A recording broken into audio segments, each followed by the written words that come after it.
नमस्कार दोस्तों, स्वागत है आपका मेरे YouTube चैनल पर।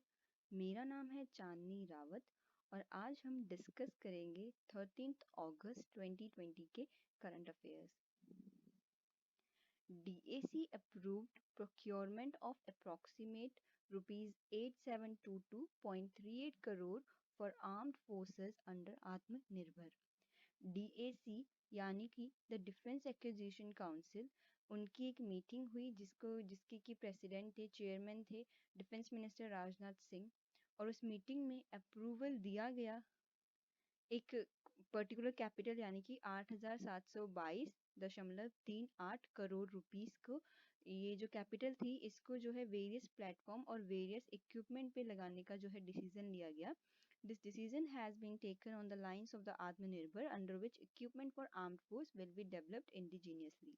ये जो डिसीजन लिया गया ये आत्मनिर्भर भारत के तहत लिया गया, जिसमें कि जो भी इक्विपमेंट्स जो भी लगते हैं आर्म फोर्स को, चाहे वो मिसाइल्स हो या फिर जो भी गन्स वगैरह हों, वो सारा जो भी आर्म फोर्स का इक्विपमेंट है वो सारा का सारा इंडिजीनियसली बनाया जाएगा। इंडिजीनियसली यानी कि हमारे देश में ही बनाया जाएगा।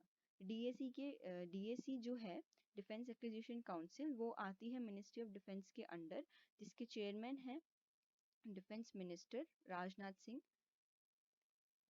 नरेंद्र सिंह तोमर launched कृषि मेघ KVC ALUNET, an online accreditation system for agricultural institutions। Union minister of agriculture and farmers welfare जो कि है नरेंद्र सिंह तोमर जी, उन्होंने वर्चुअली लॉन्च किया द कृषि मेघ national agricultural research and education system cloud infrastructure and services. यानी कि ये जो कृषि मेघ है ये एक natural agricultural research and education system cloud infrastructure and services है। और इसके साथ उन्होंने KVC ALUNET यानी कि कृषि विश्वविद्यालय छत्र एल्यूमनी नेटवर्क जो है इन्होंने लॉन्च किया, and online accreditation system for higher agricultural education institutions. जो हायर एग्रीकल्चरल एजुकेशन इंस्टीट्यूशंस हैं उनके लिए भी जो है एक ऑनलाइन सिस्टम लॉन्च किया गया on the line of the digital India initiative. जो डिजिटल इंडिया इनिशिएटिव है उसके तहत ये जो तीन चीज़ें हैं ये लॉन्च करेगी नरेंद्र सिंह तोमर जी द्वारा, जो कि हमारे यूनियन मिनिस्टर हैं एग्रीकल्चर एंड फार्मर्स वेलफेयर के। MCA Secretary Rajesh Verma released report of the Committee on Business Responsibility Reporting। जो सेक्रेटरी है मिनिस्ट्री ऑफ कॉरपोरेट अफेयर्स के राजेश वर्मा, उन्होंने रिलीज किया report of the committee on business responsibility reporting नई दिल्ली से, which has recommended a new reporting framework called as Business Responsibility and Sustainability Report। जिसने कि जो रिकमेंड किया नए रिपोर्टिंग फ्रेमवर्क को, जिसका कि नाम है business responsibility and sustainability report. क्योंकि जो डिमांड है नॉन फाइनेंशियल रिपोर्टिंग की वो बढ़ रही है, क्योंकि जो ट्रेंड है ESG वो बढ़ रहे हैं। ESG यानी कि environmental social and governance investing, ये चीज़ बढ़ रही है, ESG इन्वेस्टिंग बढ़ रही है, इसलिए नॉन फाइनेंशियल रिपोर्टिंग की डिमांड जो है बढ़ रही है। उसके तहत जो MCA सेक्रेटरी है राजेश वर्मा, उन्होंने जो है नया फ्रेमवर्क रिपोर्टिंग फ्रेमवर्क को जो है उन्होंने रिकमेंड किया है, जिसका नाम है business responsibility and sustainability report. MCA की बात करें तो इसकी यूनियन मिनिस्टर है निर्मला सीतारमन और मिनिस्टर ऑफ स्टेट है अनुराग सिंह ठाकुर। अटल Innovation Mission is in association with Dell Technologies launched the second edition of Student Entrepreneurship Program। जो नीति आयोग का अटल इनोवेशन मिशन है, नीति आयोग नीति यानी कि national institute of transforming India, उसके अंदर जो अटल इनोवेशन मिशन है उसने जो है कोलैबोरेट किया है डेल टेक्नोलॉजीज के साथ, और मिलकर के उन्होंने लॉन्च किया है सेकंड एडिशन यानी कि दूसरा student entrepreneurship programme 2.0 for young investors of Atal tinkering labs. जो अटल टिंकरिंग लैब्स हैं उसमें जो यंग इनोवेटर्स हैं उन लोगों के लिए जो है स्टूडेंट एंटरप्रेन्योरशिप प्रोग्राम 2.0 लॉन्च किया है नीति आयोग के अटल इनोवेशन मिशन ने डेल टेक्नोलॉजीज के साथ मिलकर के। अटल इनोवेशन मिशन की बात करें तो इस मिशन डायरेक्टर हैं रमनन रमनाथन, और इसका हेडक्वार्टर है न्यू दिल्ली में। नीति आयोग के चेयरपर्सन है prime minister Narendra Damodar Das Modi, vice chairperson है राजीव कुमार और सीईओ है Amitabh Kant. The 9 tribal freedom fighters museum to recognize the tribal freedom fighters will be completed by 2022।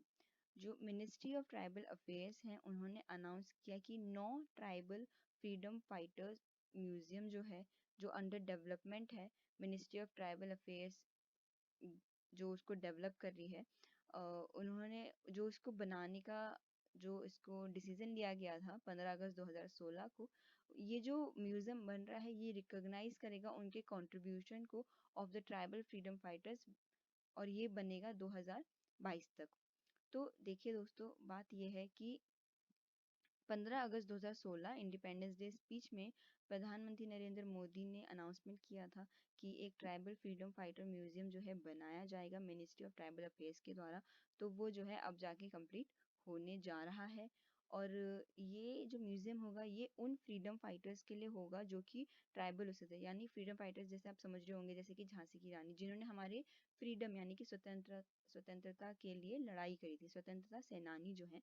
उनमें से जो ट्राइबल फ्रीडम फाइटर्स भी थे जो लोग, उन लोगों को रिकॉग्नाइज करने के लिए ये एक म्यूजियम बनाया जाएगा। तो और ये अनाउंसमेंट हुई थी 15 अगस्त 2016 को। MOTA यानी कि मिनिस्ट्री ऑफ ट्राइबल अफेयर्स की बात करें तो इसके यूनियन मिनिस्टर हैं अर्जुन मुंडा और मिनिस्टर ऑफ स्टेट है रेणुका सिंह सरुता। गजेंद्र सिंह शेखावत लॉन्च द स्वच्छ भारत मिशन एकेडमी। गजेंद्र सिंह शेखावत जो कि यूनियन मिनिस्टर हैं जल शक्ति के, उन्होंने लॉन्च किया Swachh Bharat mission academy, an interactive voice response based free mobile online training course with modules on the open defecation free plus program at an event in new Delhi. New Delhi के एक इवेंट में गजेंद्र सिंह शेखावत जो कि यूनियन मिनिस्टर हैं जल शक्ति के, उन्होंने लॉन्च किया स्वच्छ भारत मिशन एकेडमी, जो कि एक interactive voice response based free mobile online training course होगा, जिसमें कि ओपन डेफिकेशन फ्री जो भी प्लस प्रोग्राम्स, बहुत सारे प्रोग्राम्स होंगे उसमें, बहुत सारी ट्रेनिंग से रिलेटेड कोर्सेज होंगे, जिसका कि मेन एम एक ही चीज़ होगा कि कैसे भारत को स्वच्छ रखा जाए। It is launch as a part of Gandagi Mukt Bharat, जो हमने कल ही पढ़ा था, दो जो है इनिशिएटिव लिए गए प्रधानमंत्री नरेंद्र मोदी द्वारा। तो उसमें गंदगी मुक्त भारत जो था उसके अंडर जो है इस स्वच्छ भारत मिशन एकेडमी को लॉन्च किया गया गजेंद्र सिंह शेखावत द्वारा। मिनिस्ट्री ऑफ जल शक्ति की बात करें तो इसके यूनियन मिनिस्टर हैं गजेंद्र सिंह शेखावत, जिनकी कॉन्स्टिट्यूएंसी जोधपुर राजस्थान है, और मिनिस्टर ऑफ स्टेट है Ratanlal Kataria. Russia becomes first country to register COVID-19 vaccine Sputnik V. जो कोरोना वायरस या जिसका फॉर्मली हम जानते हैं कोविड-19 से जो चल रहा है, ये जो पैंडेमिक आया और जो काफ़ी टाइम से चल रहा है, उसकी वैक्सीन जो है बना दी गई है और उसे डिक्लेयर कर दिया गया है रेडी टू यूज़। वो बनाई गई है रशिया द्वारा। The vaccine will be marketed in foreign markets under the name Sputnik V. Sputnik V नाम से वो उस वैक्सीन का नाम रखा गया है, क्योंकि जो स्पटनिक वी थी वो हमारी पहली दुनिया की पहली सैटेलाइट का नाम भी था स्पटनिक। तो स्पटनिक वी के नाम से इस वैक्सीन का नाम रखा गया, और ये जो वैक्सीन है इसको डेवलप किया गया Gamaleya Research Institute of Epidemiology and Microbiology and the Russian Defense Ministry, इन दोनों के द्वारा जॉइंटली जो है इसको डेवलप किया गया है, एक रशियन डिफेंस मिनिस्ट्री द्वारा और दूसरी Gamaleya research institute of epidemiology and microbiology, इन दोनों द्वारा ये जो है वैक्सीन बनाई गई, जिसका नाम है स्पटनिक वी, जो कि हमारे वर्ल्ड का पहला सैटेलाइट का नाम था स्पटनिक, उसी के नाम पे ये वैक्सीन का नाम रखा गया है। It is expected that Russia will make the vaccine available to the public on 1st January 2021। ये एक्सपेक्ट किया जा रहा है कि जो रशिया है इस वैक्सीन को पब्लिक यूज़ के लिए 1 जनवरी 2021 से जो है पब्लिक यूज़ के लिए अवेलेबल कर देगा। और 20 कंट्रीज़ ने जो है अपना एक इंटरेस्ट दिखाया है इस वैक्सीन को लेने में, उनमें से इंडिया भी एक है। रशिया की बात करें तो उसकी कैपिटल है मॉस्को, और करेंसी है रूबल, और प्रेसिडेंट है Vladimir V Putin. Belarus leader Alexander Lukashenko wins sixth term with 80% of votes। एक जो central commission election commission of the republic of Belarus जो है, उन्होंने कहा है कि कंट्री के long time authoritarian leader Alexander Grigorievich Lukashenko उन्होंने छठवीं बार जो है प्रेसिडेंशियल टर्म का जो है अपना वो इलेक्शन जीत गए हैं छठवीं बार, यानी कि 1994 से वो प्रेसिडेंट है बेलारस के। और इस साल वो जीते हैं 80% वोट्स के साथ। और जो उनके अपोजिशन में थे, जो उनके अपोजिट में खड़े थे, स्वीतलाना सिखानोस्काया, उन्होंने जो है 9.9% वोट्स ही मिले हैं। लेकिन जो ये जो रिजल्ट है इलेक्शन का, इससे ज़्यादा पब्लिक खुश नहीं है। इसमें जो है काफ़ी अपोजिशन पार्टी ने उसमें जो है ऑफिशियल इलेक्शन रिजल्ट्स को फिर से जो है मतलब खारिज कर दिया है। वो चाहते हैं कि वो खारिज हो जाए और फिर से जो है वोट्स की काउंटिंग हो। 5,000 ऐसे प्रोटेस्टर्स हैं मिन्स्क में, जो कि स्ट्रीट्स पे प्रोटेस्ट कर रहे हैं लुकाशेंकोस के इलेक्शन की जीत पे। तो बेलारस की बात करें तो इसकी कैपिटल है मिन्स्क, प्राइम मिनिस्टर है रोमन गोलोवकिंको और प्रेसिडेंट है Alexander Lukashenko. Reliance Foundation partnered with USAID to launch the VGDP Women Connect Challenge across India। Women global development and prosperity के जो है उसके अंडर एक इनिशिएटिव जो लिया गया US agency for international development and Reliance foundation द्वारा, यानी कि यूएस की जो एजेंसी है international development, US agency for international development and Reliance foundation ने मिलकर के पार्टनर किया है ताकि वो जो है Reliance foundation to bridge the gender digital divide in India, ताकि वो इंडिया में जो है जेंडर डिजिटल डिवाइड जो है उसको उसका जो बीच में एक पुल का काम कर सकें। Through the partnership they will launch the WGDP women connect challenge across India in 2020। इस पार्टनरशिप से वो 2020 में जो है एक WGDP वुमेन कनेक्ट चैलेंज जो है इंडिया में लॉन्च करेंगे। The announcement was made at WGDP event hosted by Stephen Biegun, US Deputy Secretary of State, along with Ivanka Trump, advisor of the US President, and Bonnie Glick, Deputy USAID Administrator। इन तीनों ने जो host किया था WGDP event को, उस event में ये announcement करी गई। USAID यानी कि US agency for international development, उसका हेडक्वार्टर वाशिंगटन DC US में है। एक्टिंग एडमिनिस्ट्रेटर हैं जॉन बारसा। और रिलायंस फाउंडेशन का हेडक्वार्टर है मुंबई महाराष्ट्र में, जिसके फाउंडर एंड चेयरपर्सन है Nita Ambani. Mukesh Ambani becomes fourth richest man in world Bloomberg index. जो रिलायंस इंडस्ट्री के चेयरमैन एंड MD हैं मुकेश अंबानी, उन्होंने जो है वो फोर्थ रिचेस्ट मैन हो गए हैं वर्ल्ड के। उन्होंने जो है बर्नार्ड आर्नोल्ड को सरपास कर दिया है, उनसे ऊपर थे वो, और वो लिस्ट में उनको वो पीछे करते हुए आगे आ गए हैं। चौथे नंबर पे मुकेश अंबानी आ गए हैं। ये जो लिस्ट है ये अकॉर्डिंग टू ब्लूमबर्ग इंडेक्स के अकॉर्डिंग है कि वो फोर्थ नंबर पर हैं। उसके अकॉर्डिंग जो मुकेश अंबानी की जो नेटवर्थ है वो $80.2 बिलियन है, मतलब अप्रॉक्सीमेट जो है वो 6 लाख करोड़ है। After adding $22 billion to his wealth in 2020, 2020 में ही जो $22 बिलियन जो उन्होंने जो नेटवर्थ कमाई है उसको मिला करके वो फोर्थ रिचेस्ट मैन हो गए हैं वर्ल्ड के। और यहाँ पे ध्यान देने वाली बात यह है दोस्तों कि मुकेश अंबानी सिर्फ ऐसे ही एक इंडियन है जो कि टॉप 10 बिलियनियर्स लिस्ट में है अक्रॉस द वर्ल्ड। तो इंडिया से सिर्फ मुकेश अंबानी है टॉप 10 में। Center formed Committee for Procurement Administration of COVID-19 Vaccine headed by Dr. VK Paul। जो सेंट्रल गवर्नमेंट है उन्होंने एक एक्सपर्ट कमेटी बिठाई है जिसका नाम है national expert group on vaccine administration, और उसकी जो है चेयरमैनशिप करेंगे डॉक्टर VK पॉल, जो कि मेंबर हैं नीति आयोग के। नीति आयोग की बात करें, national institute for transforming India, उसके CEO हैं अमिताभ कांत और हेडक्वार्टर है उसका न्यू दिल्ली में। Pramod Bhasin becomes the new chairman of ICRIER think tank। जो इशगर जज अहलूवालिया जो हैं, जो चेयरपर्सन थी think tank of Indian council for research on international economic relations, उन्होंने जो है जो 8 अगस्त 2005 से अपना जो ऑफिस संभाल रही थी, उन्होंने जो है 15 साल बाद अपना जो है अपने हेल्थ इश्यूज की वजह से रेजिग्नेशन दे दिया है, अपना इस्तीफा दे दिया है। She will continue as a chairperson emeritus a position created to honour her contribution to the council. वो अभी भी कंटिन्यू करेंगी चेयरपर्सन एमिरेटस की पोजीशन पे, जो कि उनका कंट्रीब्यूशन दिखाएंगी उस काउंसिल के लिए। उनकी जगह पर जो नए चेयरमैन बने हैं Indian council for research on international economic relations, वो बने हैं प्रमोद भसिन, जो कि अभी करंट में वाइस चेयरमैन है of the board of governor of ICRIER के। ICRIER की बात करें तो इसके चेयर एमिरेटस हैं डॉक्टर इशगर जज अहलूवालिया, इसके चेयरपर्सन है प्रमोद भसिन और डायरेक्टर एंड चीफ एग्जीक्यूटिव है डॉक्टर रजत कठूरिया। इसका हेडक्वार्टर है न्यू दिल्ली में। CII approved proposed combination pertaining to JV formation between Honda Motor and Hitachi. The Competition Commission of India जो है उन्होंने अप्रूवल कर दिया है जो प्रपोजल था उसका, ताकि वो जो जॉइंट वेंचर फॉर्मेशन बना सके होंडा मोटर्स एंड हिटाची में। CCI यानी कि कंपटीशन कमीशन ऑफ इंडिया का हेडक्वार्टर है न्यू दिल्ली इंडिया में। इसके चेयरमैन है Ashok Kumar Gupta. HAL's two light combat helicopters deployed for operation at Ladakh.